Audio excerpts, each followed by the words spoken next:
Hello friends, आप सभी का स्वागत है आपके अपने YouTube channel GK in Hindi and English में। फ्रेंड्स, आज के वीडियो में हम बात करेंगे राजस्थान में पहली बार सीईटी की परीक्षा यानी समान पात्रता परीक्षा के बारे में विस्तार से जानकारी लेंगे, जो कि पटवारी और एलडीसी समेत 24 भर्तियों के लिए समान पात्रता परीक्षा होगी। इससे फ़ायदा ये होगा कि भर्तियों में भीड़ घटेगी। कार्मिक विभाग का आदेश हो गए हैं, लेकिन अभी ये लागू कब से होगा अभी तय नहीं है। राजस्थान में पहली बार 20 सेवाओं की 24 भर्तियों के लिए समान पात्रता परीक्षा सीईटी होगी। इनमें ग्रेजुएट लेवल की 12 और सीनियर सेकेंडरी लेवल की 8 सेवाएं या नौकरियां शामिल होगी। कार्मिक विभाग ने बुधवार को इसके आदेश जारी कर दिए हैं। हालांकि सीईटी कब से शुरू होगी या लागू होगी ये अभी तक तय नहीं है। राजस्थान कर्मचारी चयन बोर्ड ये परीक्षा कराएगा। इसमें पटवारी, एलडीसी, क्लर्क व ग्राम विकास अधिकारी जैसी भर्तियां शामिल हैं। यह परीक्षा ग्रेजुएट और सीनियर सेकेंडरी लेवल के लिए अलग अलग होंगी। इसमें प्राप्त अंकों की वैधता एंड जो वैलिडिटी है वो 3 साल तक रहेगी। कोई भी अभ्यर्थी परीक्षा में एक बार अपने अर्जित अंकों के आधार पर 3 वर्ष तक संबंधित पदों की भर्ती के लिए आवेदन कर सकेगा।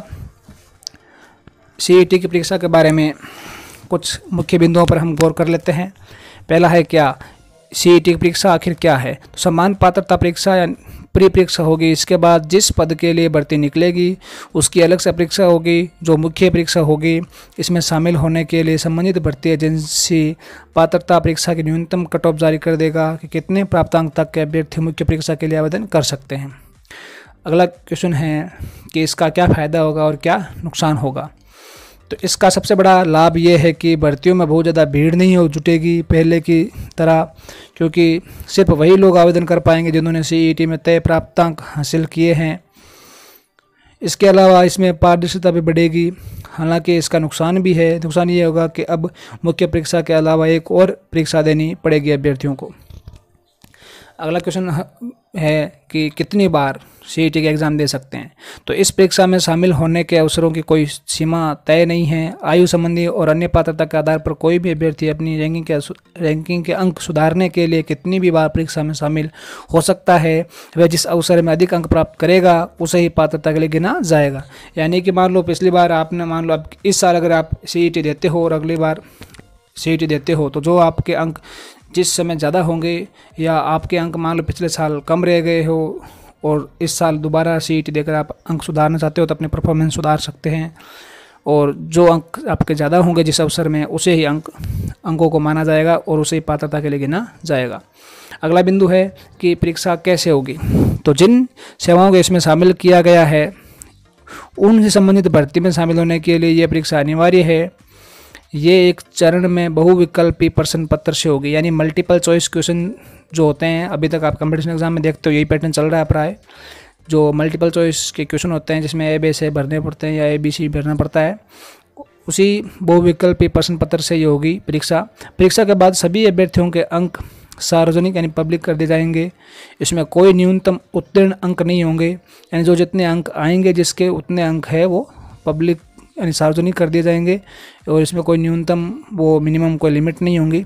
भर्ती के हिसाब से प्राप्तांक तय होंगे।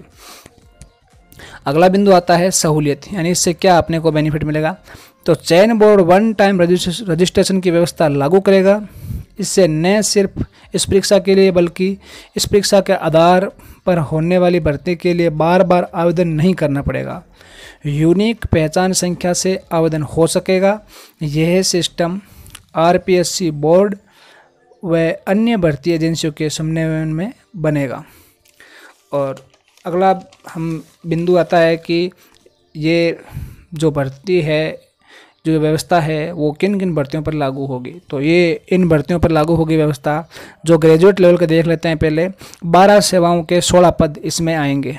पहला है पटवारी, उसके बाद हॉस्टल अधीक्षक ग्रेड 2, ग्राम विकास अधिकारी जिसको VDO बोलते हैं या ग्राम सेवक भी बोलते हैं।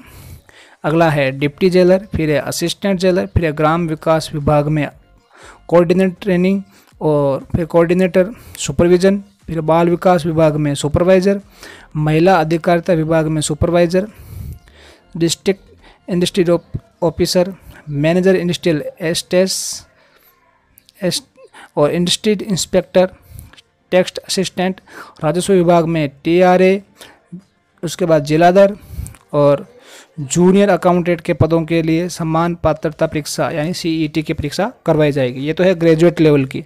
उसके बाद है सीनियर सेकेंडरी यानी 12th लेवल के जो एग्ज़ाम होंगे उसके 8 सेवाओं के 8 पद जिसमें सीईटी लागू होगी देख लेते हैं। लेबोरेटरी इंचार्ज पहला है, उसके बाद है फॉरेस्टर, उसके बाद है हॉस्टल अधीक्षक, उसके बाद है सचिवालय में क्लर्क ग्रेड सेकंड, फिर है आरपीएससी में क्लर्क ग्रेड सेकंड यानी द्वितीय, जूनियर असिस्टेंट, फिर है पंचायत राज विभाग में एलडीसी, फिर है एक्साइज में जमादार ग्रेड द्वितीय के पद शामिल हैं। इन पदों के लिए सीईटी की जो पात्रता परीक्षा है वो होगी। फ्रेंड्स, एक मुख्य बात यह है कि प्रक्रियाधीन भर्तियों पर लागू नहीं होगी सीईटी की परीक्षा, यानी जो अभी वैकेंसी आपकी चल रही है या जिनके एग्ज़ाम होने वाले हैं या जिनके फॉर्म भरवा दिए गए हैं या अगर एग्ज़ाम होने वाले हैं उन भर्तियों में ये सीईटी की परीक्षा लागू नहीं होगी। प्रक्रियाधीन भर्तियों में ये व्यवस्था बिल्कुल लागू नहीं होगी।